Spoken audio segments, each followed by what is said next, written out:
Social justice परिवार तरफ सर्वप्रथम आपन सर नमस्कार। आपन जने अनुगुल जिलार उदीयमान कलाकार हिसाब से उदीयमान संगीतज्ञ तथा साहित्यिक हिसाब से मु आपन को अनुरोध करी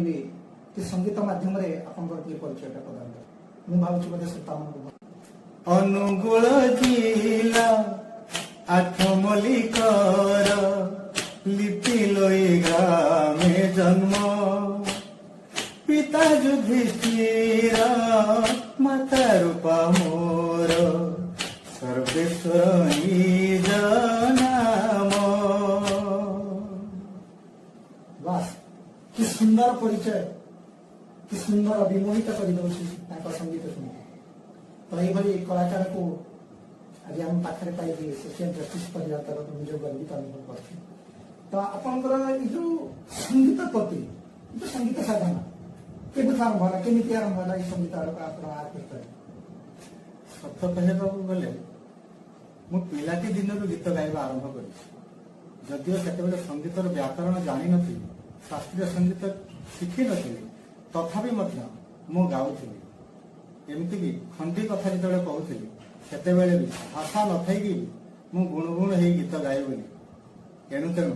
मो बापा माँ मत कहते मोर मन अच्छे से अभ्यासटा मो भीतर थिला आज सुजोग पाइला परे किसी शास्त्रीय संगीत शिखिबार सुजोग पाइली एवं गीत गाउछि। अच्छा आप जो शास्त्रीय संगीत कौन शिक्षा ग्रहण करते गुरुजी अच्छे कि आप शास्त्रीय संगीत विषय शिक्षा देते मु तालचेर कॉलेज +3 करुए फॉर्मल संगीत महाविद्यालय शास्त्रीय संगीत शिखी मोर गुरु होउछन्ति श्रीमती सुकांती सुतार मान एवं भी से तालचेर अंचल जड़े अनुगुल जिलार उदीयमान कलाकार हिसाब से उदीयमान संगीतज्ञ तथा साहित्यिक हिसाब से आम भी जानवा चाहूँ आप भजन भी लिखती किसी आप भजन को लेकिन बर्तमान पब्लिश भी होती जगन्नाथ भजन होती किसी आधुनिक गीत भी डबिंग आसी तो आपन श्रोता मान शुणे भजन शुणे बर्तमान जेहेतु जगन्नाथ बर्तमान रथ यात्रा भी चली तो बर्तमान प्रभु जगन्नाथ मंदिर भीतर आसिक भक्त मान दर्शन दौरान तो से किसी जो भजन अच्छी जदि आप हाँ एवं मोर गोटे भजन यूट्यूब रे पड़ी तार गीतिकार संगीतकार मुझे ताको अनेक भल पाइबा मिलूँ ये प्राय 5 दिन तले music city Odia YouTube channel रे मोर लेखा एवं संगीत निर्देशना रे गोटे गीत बाजुची अनेक लोकप्रियता लाभ कर गीत सुंदर गीतटी मुझे गीतरू आपण मान शुणु संग देख रे बड़ मंदिर पड़ी खाली संग देख रे बड़ मंदिर पड़ी खाली संग देख रे बड़ मंदिर पड़ी खाली बरस के थरे भाई भौनी संगरे बरस के थरे भाई भौनी संगरे जगा जाउची नंदी घसे बोली संग देखारे बड़ मंदिर पड़ी खाली। गला वर्ष ए रथयात्रा समय मोर आ गोटे भजन भी यूट्यूब चैनल पड़ा से यूट्यूब चैनल ना हूँ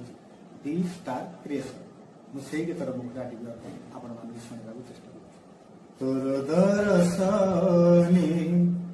अनेक भक्त आसंती बड़ देउल जगा आसंती बड़ देउल तोर दर्शनी अनेक भक्त ଆସନ୍ତି ବଡ଼ ଦେଉଳ ଜଗା, ଆସନ୍ତି ବଡ଼ ଦେଉଳ।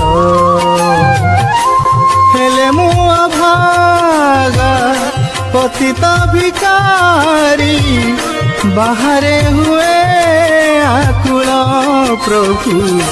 ବାହାରେ ହୁଏ ଆକୁଳ। ବହୁତ ସୁନ୍ଦର ଭଜନଟିଏ। ଆଉ ଭଜନଟି ଯିଏ ବି ଶୁଣିବ ସିଏ ନିଶ୍ଚିତ କହିବ ବହୁତ ବଢିଆ ହେଇଛି, ବହୁତ ସୁନ୍ଦର ହେଇଛି। ଆଉ ଏମିତି ଗୀତ ଆପଣ ଆଗକୁ ଗାଇ ଚାଲନ୍ତୁ, ଲେଖନ୍ତୁ। ଆଉ ସେଥିପାଇଁ ଆମ ସୋସିଆଲ ଜଷ୍ଟିସ କରିବା ଦ୍ୱାରା ଆପଣଙ୍କର ଉତ୍ତର ଉନ୍ନତି ହେଉଛି କାମନା କରୁଛି। Thank you. ସୋସିଆଲ ଜଷ୍ଟିସ ଗଣମାଧ୍ୟମ ଦ୍ୱାରା ଯେଉଁ ଓଡ଼ିଶାର ଅଗଣିତ ଶ୍ରୋତାମାନେ ମୋତେ ଦେଖୁଛନ୍ତି, ମୁଁ ସମସ୍ତଙ୍କୁ ମୋ ହୃଦୟରୁ ଅଭିନନ୍ଦନ ଜ୍ଞାପନ କରୁଛି, ପ୍ରଣତି ଜ୍ଞାପନ କରୁଛି ଏବଂ ସୋସିଆଲ ଜଷ୍ଟିସ ଗଣମାଧ୍ୟମର ଉତ୍ତରୋତ୍ତର ଉନ୍ନତି କାମନା କରୁଛି।